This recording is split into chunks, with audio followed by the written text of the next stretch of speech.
How do you do? It's Dan McDonald here from regenerateyourlife.org, and today I want to make a video about the importance of organic versus conventional or genetically modified foods. For the most part, I myself try to choose organic whenever possible.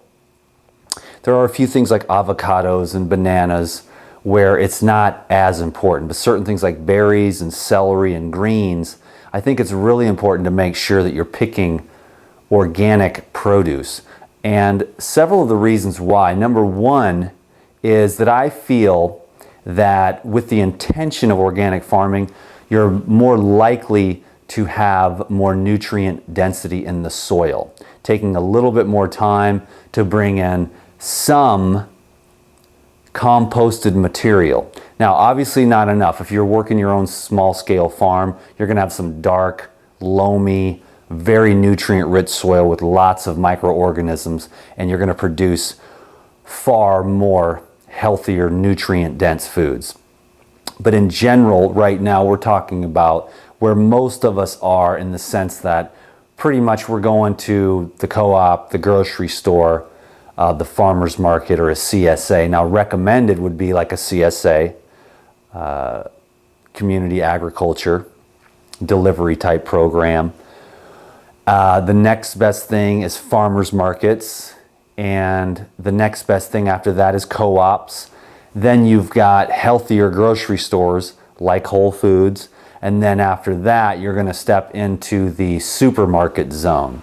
And then, you know, you've got Safeway and some other different types that have some okay stuff. Like if you're in a pinch and there is no co-op and you can't get a co-op on your Google map, then you'll hit Safeway, grab some organic spinach in one of those tubs, and then you'll cut up some avocados, conventional or organic, and you can toss those on a salad and squeeze a little lemon over the top, you know what I mean, when you're in a pinch.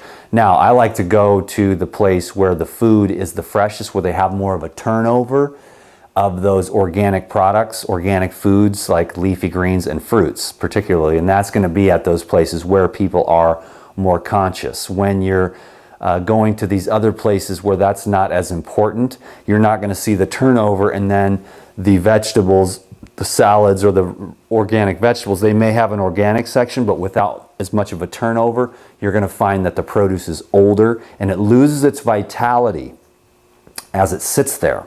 So you want fresh as possible, as locally grown as possible, organic foods. So we've got nutrient density, number one, in general. Now, I've gone to farmers markets and I will say, hey, are you organic? And they'll say, well, no, but I don't use any sprays, because the organic certification is like $5,000 a year, and then they got to raise the price of the vegetables, and it doesn't make sense to them to do that. And they feed that food to their family as well. So there are certain cases you want to talk to the farmer at the farmer's market and find out. But in general, we're speaking for the masses here, where most of us are hitting the grocery store or the co-op, where we're finding, you know, these organic foods or non-organic. Now, the nutrient density is one thing, okay? And that's really important, because you'll find out the more nutrient dense the food is, the less of it you have to eat. Okay, I'll tell you a quick story. My friend Taffy, I ran into her at the co-op, and she'd watched a lot of videos, and then just running into me, she gets the transmission of the raw food. She knows about the raw foods, she knows Lou, and you know, she knows she should be doing it, but she's eating cooked foods or whatever. She runs into DTM, she gets the transmission. We didn't even talk about raw foods though, but just meeting in person like that transmitted the energy, and then she went 100% raw overnight and got back on track. She told me about a week later that she's been 100% raw ever since we met, and then now she's feeling a lot better. The fog is lifting because she's off the grains and all that stuff. The grains put me in the fog too, you know what I mean? Like, I like pure, organic, fresh, you know, fruits and vegetables in my diet, and then some soaked nuts and seeds, you know what I mean? Okay, so you got the nutrient density. And so, but the moral of that story there was that she's eating a lot less. She told me she's barely hungry anymore. Well, that's because when you get your nutritional requirements met in the source of enzymes with the raw foods, which are the biocatalysts for the delivery of the vitamins and minerals that are in that food. But that's why people are like, I cook my food and that's the better way to do it. You raw foodists are extreme. I'm like, well, if you only knew that you're actually completely destroying the food. And that's why you need to eat so much. But if you just ate the raw food with the enzymes intact, that's organic, which has more nutrient density in general, and so that the vitamins and minerals can be activated by the enzymes in the raw food, then your nutritional requirements are met, then your food bill goes down. I can't afford to eat raw food isn't really true, because you go out to these expensive dinners, you get your Starbucks coffee, and you eat all this other stuff, and it's exactly the same. And when you get to a point when you're really absorbing and utilizing, your food bill actually goes down and you can eat a lot less. So that's the truth of the matter, which hardly anyone ever thinks about. But as soon as you're focusing on nutrient density, your nutritional requirements are met. And what I call, termed, as far as I know, the apostat finally shuts off. And that gnawing hunger that you had all through your 20s and 30s as you were eating cooked food all the time, you could eat a whole pizza and you're still hungry. That doesn't make any sense. Now you drink 1 jar of organic grapefruit juice with some PuraCleanse in it, and that's all you need to get through the whole day for a 10-mile bike ride and a 5-mile hike. That's what I'm saying, because you start to run more efficiently. You absorb better, you're under a lot less stress, you're getting more rest, you're hydrated, and all the enzymes and vitamins and minerals are actually able to go into the glands and produce all the hormones, steroids, and neurotransmitters that you need to feel healthy. And that's why you can get either healthy or not. Now, let's move on to the next phase, is the pesticides. The pesticides suck because you know what they are? They're actually nerve gases left over from the Second World War. Okay? And now they're sitting in these silos and what are we going to do with all these nerve gases? Well, let's put them on the vegetables, and the nerve gases kill the bugs. Well, if the nerve gases kill the life in the bugs, don't you think the nerve gases are going to kill the life in you too as they accumulate? That's right. So people might say, I can't afford organic. And I would say, well, in today's modern day and age, knowing what I know about pesticides and their effect on your nervous system, I think you can't afford to eat the conventional food. It looks good, but you know what? It doesn't taste good. They go for the look. So you go to the grocery store and look at these beautiful apples. I'm like, no thanks. Why? They look so beautiful. No, I want those ugly ones with insect spots on them. You know what I mean? That are ugly. The uglier the fruit, a lot of times, the better it is, believe it or not, because that's nature. Splits and cuts and brown spots and stuff like that. But what's inside is the treasure. And what you'll have there is more sweetness, more ripeness, more vitamins, more minerals.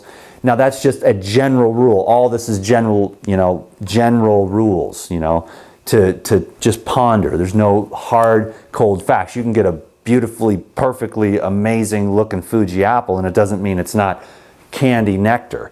But I'm just saying that in general, like a more natural a food is and inconsistent, because in nature, when you've got an orange tree, this orange is this big, this orange is bigger, it's got a little splice and a little brown spot, and it's got a little shrink spot here, and it's got personality and character, which shows you that it's from a real tree in nature, which doesn't reproduce, because if every single human being was the same, that's how that would be. But each fruit is totally different. And when you get real fruit, you'll notice that like this one's a little sweeter, this one's a little more sour, this one has more water content, and you'll notice the differences through each different type of batch. But the pesticides you really want to avoid, now there's certain, like the greens and the berries are key. If something has a peel on it, you're a little bit better off, because the pesticides, as far as I know, don't actually make their way into the plant, because I think the plant has its own immune system. So like an inorganic watermelon is something that would be permissible for me, because I'll go inside there and get that nice flesh, and I'm going to assume that those pesticides aren't making their way into that red flesh, but then I throw the peel away. You know what I'm saying? So a lot of times people will say, I can't afford the organic produce, but I'll tell you about a guy who was trying to lose weight and trying to heal up his skin. And he was, I can't afford organic was the mantra of his mind, but you really can if you put your mind to it and practice abundance, okay? but he was like drinking the inorganic produce. Well, his skin wasn't getting any better and he wasn't feeling that great. You know what I'm saying? Like, I should be feeling better. And I said, well, why don't you try switching over to organic for a week? Just try it for a week on your juice cleanse and see if that helps. Well, the next thing you know, a week later when he switches over to organic, the skin clears up and he starts feeling a lot better. That's because you're literally poisoning yourself with those pesticides. Okay, you can try to rinse them off, but you got to remember too, there's also intention that's involved in the fruits and vegetables when it's a high, yielding kind of macro, production without loving care. I know that even the bigger organic companies are still running big tractors and stuff like that.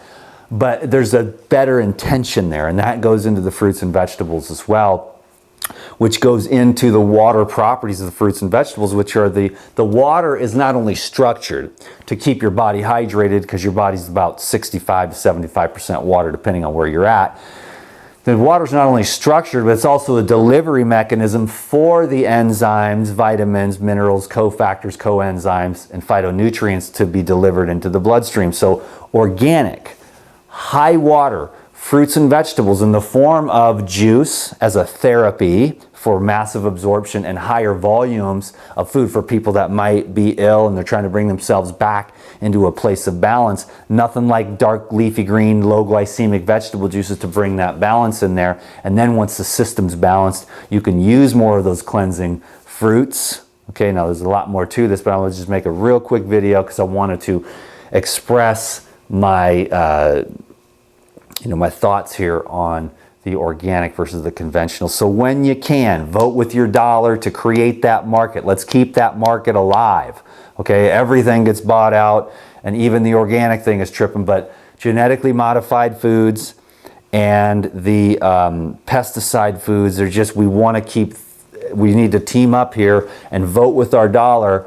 And if we need to have a little less Starbucks, just take that Starbucks money and put it over onto a green juice, you know what I'm saying? And watch your life improve in many, many ways. Okay, so let's vote with our dollar, let's vote organic, and just do the best you can is what you do in every single thing. You do the best you can, you harness this information, you allow it to sink in, and then you really make that choice. If it's an extra $1 for the organic spinach, it is worth it, trust me, okay? So thank you very much for watching this video, and I'll be checking in with you very soon. Thank you and peace.